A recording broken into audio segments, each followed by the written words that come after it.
Le comptoir des cotonniers, c'est la marque qui te promet le chic effortless à la française, mais est-ce que l'on paye réellement pour la qualité ou surtout pour le style? Dans cette vidéo, je vais décrypter la marque de A à Z en commençant par le site internet, l'ADN de la marque et puis ensuite après, on va voir d'où viennent les produits, quel est le tissu utilisé et bien sûr, on va terminer par l'unboxing et les essayages. Et d'ailleurs, je viens tout juste de recevoir mon colis et franchement ça s'annonce très bien et on va voir ça à la fin de la vidéo. Le comptoir des cotonniers est une marque française qui incarne l'élégance à la parisienne depuis les années 90. Connue pour ses coupes simples mais raffinées, ces pièces sont pensées pour les femmes modernes qui recherchent un style intemporel et polyvalent. Avec des matières souvent naturelles et une image chic, la marque joue sur le mélange de confort et de sophistication à la française. Mais est-ce que cette réputation tient vraiment la route? On va le voir ensemble dans cette vidéo. On commence avec le site internet. On commence avec l'identité visuelle du comptoir des cotonniers. Je trouve qu'elle reflète une élégance à la fois intemporelle mais aussi minimaliste parce que le site privilégie des tons neutres comme le blanc, le gris et le beige et ça va vraiment venir créer cette ambiance à la fois chic mais sobre. Les mannequins posent principalement devant des fonds gris, ce qui va venir encore une fois accentuer cet aspect épuré et classique.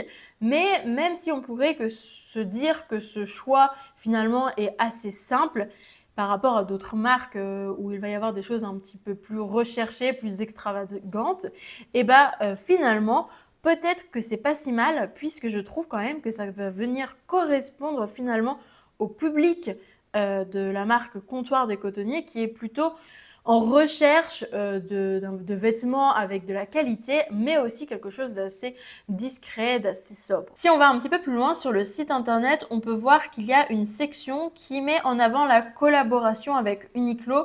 Uniqlo, c'est une marque que je vous avais parlé dans ma vidéo où je vous donnais des conseils pour ne pas avoir froid en hiver. Je me rappelle plus trop du titre, mais je vous la mets dans le petit en haut de la vidéo et en description de cette vidéo si jamais ça vous intéresse. Mais je trouve que c'est une alliance qui est plutôt intéressante puisque ça va venir élargir l'offre de cette marque et qui veut montrer une volonté d'innover en s'associant à des acteurs reconnus du prêt-à-porter, mais aussi en se démocratisant parce que c'est pas tout à fait la même cible, je pense, entre le comptoir des cotonniers et Uniqlo. Je pense que la cible Uniqlo est un petit peu plus jeune, alors que la cible comptoir des cotonniers doit être un petit peu plus âgée. Donc ça va permettre un petit peu de se diversifier et d'augmenter finalement l'étendue de la cible. Passons au point écolo. J'adore toujours aller voir ce point d'engagement écologique de la marque parce que c'est quand même plutôt d'actualité et c'est quand même super important. Je pense que je ne vous apprends rien en vous disant ceci. Il y a certaines marques qui clairement s'en fichent et qui n'en parlent même pas. Il y en a d'autres qui font plutôt du greenwashing, c'est-à-dire qui se vendent et qui donnent l'impression, qui écrivent des choses comme quoi elles font plein de trucs et en réalité c'est pas tellement le cas. Et il y en a d'autres qui mettent plutôt ce qu'ils font réellement, qui sont assez transparentes et c'est toujours intéressant de voir à quel type de marque on a affaire. Parce que même de manière générale, c'est quand même plus cool d'acheter chez des marques qui sont transparentes. Alors, c'est plutôt une bonne surprise, je trouve, avec le comptoir des cotonniers. On peut voir que le site met en avant plusieurs initiatives et objectifs concrets pour réduire son impact environnemental. Je suppose que ce n'est pas parfait, hein, ça reste une très grande marque, mais on a l'impression en lisant toutes ces pages d'engagement écologique que la marque, elle est vraiment consciente des enjeux écologiques et que d'une part, on a plein de données chiffrées sur ce qu'ils ont déjà accompli et on a également plein d'informations sur ce qu'ils n'ont pas encore accompli, mais leurs objectifs à venir en fait, qu'est-ce qu'ils vont accomplir dans les prochaines années et c'est quand même super intéressant. Si jamais c'est un sujet qui vous intéresse, vous plus particulièrement, n'hésitez pas à aller faire un tour sur leur site internet parce qu'il y a vraiment matière à décortiquer, il y a vraiment beaucoup d'informations. Donc voilà, n'hésitez pas. Passons maintenant au décryptage des vêtements. Quand on pense au comptoir des cotonniers, on pense de belles pièces assez simples, assez classiques, mais très belles, très bien taillées avec de belles matières et c'est tout à fait pour cette raison que j'avais envie d'essayer cette marque parce que j'avais besoin de beaux basiques, surtout en termes de pull en laine et plutôt même pull en cachemire. Dans ce cas-là, je vais vous montrer ça de plus près. Il y a vraiment de super belles propositions. En tout cas, sur les images, ça avait l'air vraiment très très beau. Et je vous avoue qu'avec le froid, c'est pas plus mal d'avoir quelques pulls, mais qui vont donner quand même un effet un petit peu élégant. Je suis partie sur 4 pulls en laine ou en cachemire et on va commencer tout de suite avec le premier pull qui est le pull col montant en cachemire camel. Donc c'est ce très beau pull qui a vraiment un très beau tombé. En tout cas sur la photo je le trouve vraiment très beau. Et au niveau de la description, on sait que c'est un pull à manches longues, du coup 100% cachemire, 2 fils jauge 7.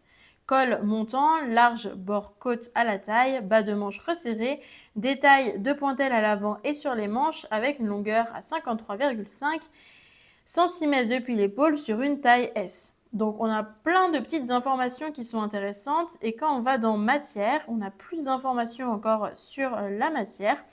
On sait que le tissage ou le tricotage, la teinture ou l'impression et la confection, tout se passe en Chine. J'ai l'impression que quel que soit le vêtement, puisqu'ils disent tissage ou tricotage, teinture ou impression, confection, ça n'a pas l'air d'être un texte spécifique à ce pull-là. Ça a l'air d'être un texte plutôt global et en tout cas tout a l'air de se passer en Chine. On va le vérifier avec les autres pulls, mais tout a l'air de venir de Chine. Au niveau de la composition, on a une matière principale 100% cachemire, donc c'est quand même super cool. Bon, du coup, on le voit au prix. C'est un pull qui coûte quand même, j'en ai pas parlé, mais 155 €. Donc, c'est quand même un prix assez conséquent. Je vous ai donc dit que ce pull était composé de 100% cachemire, 2 fils jauge 7. Et peut-être que vous vous posez la question, qu'est-ce que cela signifie 2 fils jauge 7? Puisque 100% cachemire, je pense qu'on peut facilement imaginer, donc je vais vous expliquer les différentes mentions. Donc la mention 100% cachemire, ça signifie que le vêtement est fabriqué entièrement à partir de cachemire.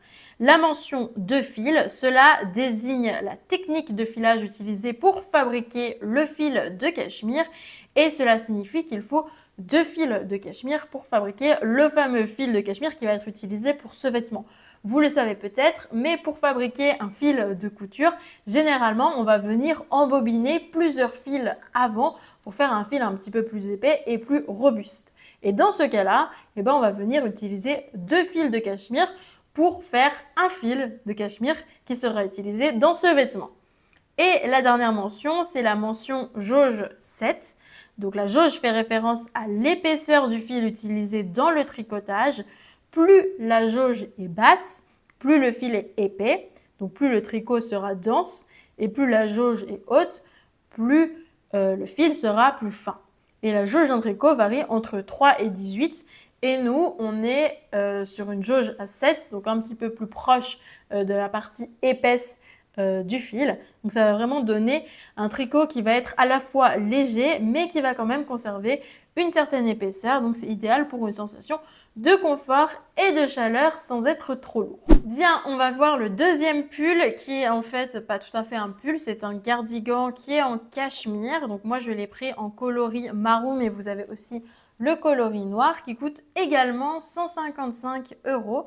C'est le cardigan en cachemire Emperador Coffee. Et si on va dans la description, on a exactement la même description, donc 100% cachemire, 2 fils jauge 7, avec les informations au niveau de la taille des manches, du bord-côte, etc. C'est finalement un haut qui est assez similaire à celui qu'on vient de voir juste avant. Et on a les mêmes informations au niveau du lieu de fabrication. Donc c'est exactement le même texte qu'on avait dans le pull juste avant. J'ai également pris un pull col montant en laine glace green beige. Alors c'est marqué beige, mais ça a l'air plutôt blanc sur la photo. Et je vais vous le montrer à la vidéo tout de suite après. Je viens de jeter un tout petit coup d'œil dans le carton. C'est un blanc qui a l'air de tirer un petit peu sur le jaune. Je crois qu'on le voit là à l'écran, mais je vous avoue que quand je l'ai commandé, j'ai pas trop fait attention à ça. Et c'est un coloris qui me plaît un petit peu moins finalement, mais bon, on va voir. Et donc du coup, au niveau de la description, c'est un pull à manches longues 100% laine, coupe légèrement ample, jeu de points en droit et en vert, col montant, fente sur les hanches, bord-côte épais à la taille et au poignet. Et on a la longueur également 58,5 cm depuis l'épaule sur une taille S. Au niveau des matières, on a exactement le même texte qu'auparavant, sauf qu'au lieu d'avoir du 100% cachemire, on a du 100% laine. Dans tous les cas, les deux pulls, c'est vraiment des très belles compositions. En termes de taille, c'est vrai que j'en ai pas parlé. Comme j'ai acheté au moment des soldes, tout n'était pas disponible et j'hésitais entre la taille S et la taille M. Donc, j'ai pris à la fois de la taille S et à la fois de la taille M. Généralement, je porte plutôt du S pour les choses un petit peu moulant. Et pour les vêtements que j'ai envie d'avoir un petit peu plus oversize, plutôt du M. Voilà. Donc on va voir ce qui va pas. J'ai un petit peu peur. Sûrement que je vais devoir renvoyer certaines choses. Et il y a un dernier pull qui est très beau. Alors évidemment, là, c'est pas du tout pour cette période de l'hiver. Mais vous avez peut-être déjà vu une vidéo couture que j'ai fait en été dernier où j'ai essayé de faire un pull ou un haut d'été un petit peu dans cette coupe-là. Et c'était vraiment un échec. Donc en attendant que je réussisse, au moins j'aurai ce pull-là si jamais il me va.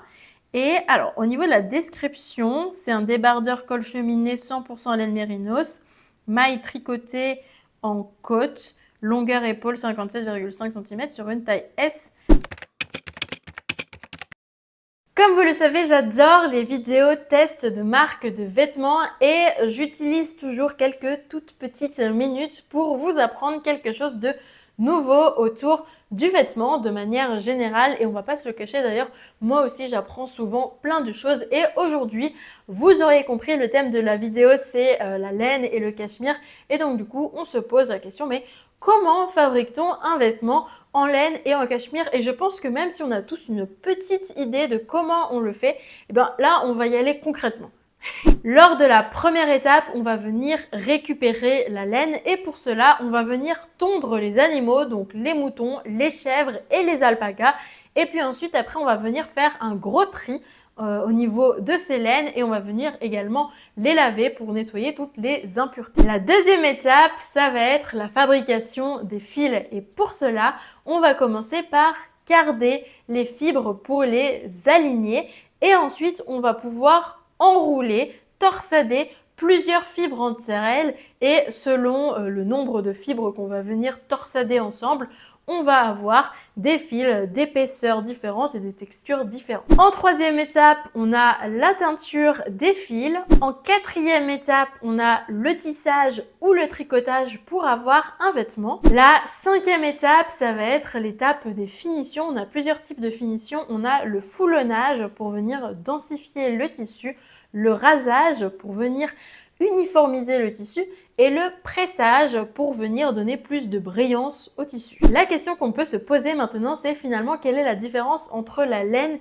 et le cachemire, parce qu'il y en a quand même un des deux qui coûte beaucoup plus cher que l'autre. Alors pourquoi plutôt acheter du cachemire que de la laine? La première différence provient de la différence du poil, donc la différence de l'animal, puisque la laine provient de la tonte du mouton, alors que le cachemire provient de la tonte du sous-poil de la chèvre cachemire qui sont principalement élevées en Mongolie, en Chine et en Inde. Donc c'est quand même assez rare. Le cachemire est plus fin, plus doux et plus léger que la laine, mais il y a quand même une isolation thermique qui est exceptionnelle avec un toucher soyeux. Sa rareté exprime son prix élevé puisque une chèvre va venir produire entre 100 et 200 grammes de cachemire par an, alors qu'un mouton va pouvoir produire plusieurs kilos par an. Du coup, la question qu'on pourrait se poser, que ce soit de la laine ou du cachemire, nos vêtements sont faits à partir d'animaux. Est-ce que ces animaux sont bien traités ou à l'inverse, dans une volonté de production, voire de surproduction, eh bien, on s'en fiche un petit peu de l'animal qu'il y a derrière et ça, ce serait un petit peu décevant. Il existe des labels qui vont venir certifier que les animaux sont vraiment bien traités lors de production de laine ou de cachemire et malheureusement eh ben, on n'a pas ce label sur les vêtements que j'ai achetés donc pour le comptoir des cotonniers et ça on va dire que c'est quand même le petit point négatif parce que j'ai quand même énoncé pas mal de points positifs depuis le début de cette vidéo. C'est parti pour le moment le plus cool de la vidéo, évidemment l'unboxing les amis. Vous voyez comment j'ai reçu mon carton. J'ai un carton, j'ai envie de vous dire, assez banal, mais en même temps, vous voyez, juste ce qu'il faut, bien emballé. Les vêtements ne sont pas dans des poches en plastique, en boule, dans le carton lorsqu'on ouvre le carton. Je pense que si vous avez vu ma vidéo de la semaine dernière, vous savez de quelle marque je parle. C'est pas quelque chose d'absolument incroyable en termes de packaging, mais c'est absolument juste ce qu'il faut, le nécessaire. Et vous savez, je vous avais posé la question finalement en termes d'expérience client, est-ce que ça compte ou pas lorsque vous achetez des vêtements? J'ai la réponse, oui, il y a un minimum à respecter. Pas non plus que ce soit trop parce que finalement après on paye plus l'expérience client que le vêtement en lui-même, mais je trouve quand même recevoir des vêtements qui coûtent très cher dans des sacs en plastique, qui sont en boule dans un carton lorsqu'on ouvre, c'est quand même un tout petit peu décevant. Mais là, moi je trouve que pour le comptoir des cotonniers, c'est parfait. Donc on a les vêtements qui sont pliés. Vous voyez, chacun des vêtements est plié autour d'une sorte de carton. Comme ça, tout arrive très bien plié. Donc on a le premier pull en laine. Je vous disais qu'il avait un effet un petit peu jaune finalement et c'est pas vraiment l'effet que je voulais avoir, mais bon, à voir, pourquoi pas, on va l'essayer. On a le fameux pull sans manches qui m'a l'air très long. Alors du coup, je n'ai pris, donc le premier, je l'ai pris en S et les trois autres, je les ai pris en M.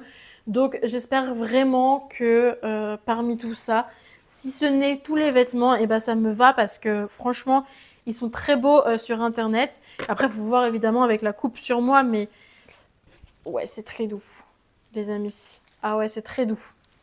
Quand je reprends ce pull en laine, ouais, ça n'a rien à voir.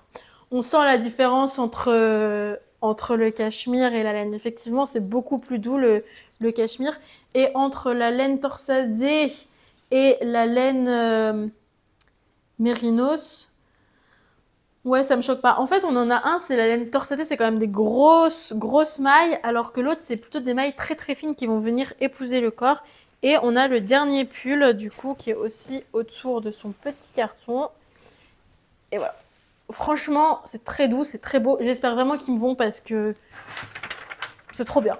Comme d'habitude, avant de passer aux essayages, j'aime bien regarder les finitions, les détails de plus près du vêtement parce qu'on est quand même sur un pull à 155 € et ça serait bien d'avoir des petites finitions impeccables. Mais vous savez, j'ai plutôt l'habitude des tissus tissés et là, je pense qu'on est sur du tricoté.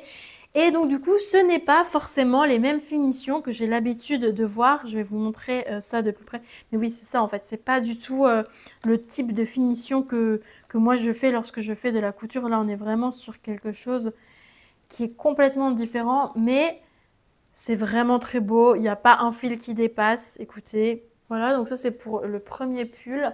Ensuite, après, si on regarde ce petit cardigan, bah, c'est exactement le même verdict en fait, c'est exactement pareil. C'est vraiment très beau, les finitions sont impeccables et du coup ce pull en laine, c'est pas mal, hein, ça fait un style quand même. Mais je regrette parce que finalement j'aime peut-être pas trop ce coloris, j'aurais préféré peut-être l'avoir en marron. Perfect. Et pour ce haut, je vois... Ah, il y a un fil qui part là déjà. Oh no! Ah ça c'est pas cool ça. Sinon pour le reste les finitions elles sont parties. Après voilà, ça arrive qu'il y ait une petite, un petit fil qui parte, je sais pas, qu'on vienne accrocher. Bon écoutez, je vous propose qu'on passe aux essayages. Let's go! On va commencer avec l'essayage du cardigan. Je pense qu'un cardigan ça se doit d'être légèrement oversize puisque ça peut être porté selon moi sur d'autres vêtements. J'ai l'impression que sur la photo du site, elle le portait un petit peu comme un pull, vous savez. Je pense que ça peut être bien aussi. Mais vous voyez la petite veste là, quand on a froid, et bah, j'ai pas de petite veste à rajouter quand j'ai froid. Et avoir une petite veste comme ça, élégante, qui passe par-dessus, ça pourrait être magnifique. Donc je vais l'essayer directement sur mon haut comme ça. Et puis après, je verrai si je l'essaye vraiment sans rien. Mais peut-être que ça suffit. Alors désolé, ça prend des heures d'ouvrir les boutons. J'aime trop, c'est vraiment trop doux. J'espère que ça me va, j'espère que ça me va, j'espère que ça me va. Ça m'a l'air pas si mal, mais pour vous donner mon avis, je dois aller me voir dans un miroir quand même, donc je reviens. Bon alors les amis, je trouve que ce cardigan est parfait. Il est juste chaud, doux, confortable, agréable. Alors oui, c'est un cardigan marron et certains d'entre vous me diront que eh bah, ça casse pas des... Ouais, j'ai oublié la suite. Ah, il y a mon chat. Coucou, t'as fait une bonne sieste? Oh, tu vas ressortir. Tu vas ressortir le temps de l'essayage. Sinon, tu vas me foutre des poils de partout. Allez. Bon, je vous disais quoi? Que ce pull, que ce cardigan ne cassait pas 4... Oh. Bon, je vous disais quoi? Que ce pull ne cassait pas 4 pattes. Je vais arrêter avec cette expression. Ce pull, c'est un pull qui, somme toute, est assez basique, mais en même temps, j'ai envie de dire, si on va chez Comptoir des Cotonniers, c'est un petit peu pour ça qu'on s'attend des bons basiques, très beaux, très doux, très chauds, et honnêtement, ça remplit absolument toutes ses fonctions. Donc, pour le premier essayage, c'est plutôt un point positif parce que je vais garder ce pull. Et voilà, l'essayage du deuxième pull, il est trop bien. Alors, je pense que la mannequin sur le site internet le porte de manière un petit peu plus cintrée. Je pense que le S pourrait m'aller parce que c'est aussi le M. Mais vous savez quoi? Je me sens tellement confortable. Ok, il a une coupe du coup un petit peu oversize, même au niveau des épaules, etc. Mais vous savez quoi? Je me sens tellement bien. C'est vraiment le pull où j'aurais envie d'être confortable dedans et pas complètement... vous savez, moulé ou étriqué. Je me dis ça peut être pas mal et il rend quand même super bien. Il est vraiment doux. J'adore. Bon les amis, est-ce que ça va être un sans faute? Parce que franchement c'est vraiment pas mal. Regardez, c'est du S et franchement il me va aussi très bien. C'est un S mais oversize, il me semble que c'est précisé expressément que c'est un pull qui est taillé beaucoup plus oversize que celui que j'ai essayé juste avant qui était du M. Mais vu que je l'ai pris en M, je vais le porter celui d'avant un petit peu plus oversize et celui-là eh ben, il est quand même oversize, je me sens pas du tout étriquée dedans. Finalement c'est vraiment pas mal. Le seul truc que je vous disais c'est que ça fait pas blanc éclatant, ça fait un blanc qui tend un petit peu vers le jaune. Après j'aime bien, vous savez, faire des total looks blanc ou bah, pratiquement blanc vu que c'est pas tout à fait blanc, mais c'est vraiment le gros pull d'hiver avec le maxi col. On sent que c'est beaucoup moins doux que le cachemire. Ça commence à me gratter, vous savez, au niveau du cou et du dos. Bon, c'est pas très grave, mais on le sent pas beaucoup plus, forcément. Et puis, je trouve que c'est quand même un très beau pull. Bon, les amis, il fallait bien un doute, hein, quand même. Pas de perfection. Bon, voilà, c'est un pull plutôt pour l'été. Et comme je vous disais, je vois... Faut peut-être pas que je parle si près. J'ai vu des petits fils qui partaient, mais en fait là il y en a un sur la poitrine. Bon, c'est quand même quelque chose qui n'est pas si visible que ça, il faut vraiment aller très très proche. Ce pull je l'ai eu à moins 50%, je crois que je l'ai payé que 30 €. Donc bon, c'est toujours mieux quand même quand on achète un vêtement d'avoir un vêtement nickel, mais peut-être que je devrais pas me fier que à ça. Je m'assois correctement, j'avais un peu un doute parce que c'est aussi du M. Vous voyez, ça fait un peu ce... Je me demande pour un pull beaucoup plus près du corps, parce que là, ça a vraiment vocation à vraiment beaucoup plus mouler le corps, et ben peut-être que le S, ça m'irait mieux, parce que là, mais vous voyez, il y a ce truc-là où on a l'impression que c'est un petit peu trop grand, mais en même temps, je sais pas, vous voyez? Bah du coup, dites-moi dans les commentaires ce que vous en pensez, hein, ça m'intéresse d'avoir vos avis. Bon écoutez, c'est le moment où il faut que je conclue cette vidéo parce que de toute manière, je n'ai plus d'espace sur mon tel. Voilà, je suis plutôt très contente, très satisfaite de cette marque, le Comptoir des Cotonniers. Je viens de me voir en vrai en vidéo et finalement je pense que la taille est pas mal. Enfin, je chipote vraiment. Je trouve que ça va pas si mal. Et après, prendre une taille en dessous, ça veut dire être vraiment serré. Alors que là, je suis quand même bien. Et je trouve qu'au retour, ça va quand même pas mal. Donc j'ai envie de dire, on est sur un C'est assez rare que j'ai une commande où je ne renvoie rien du tout finalement, donc c'est plutôt une réussite cette marque.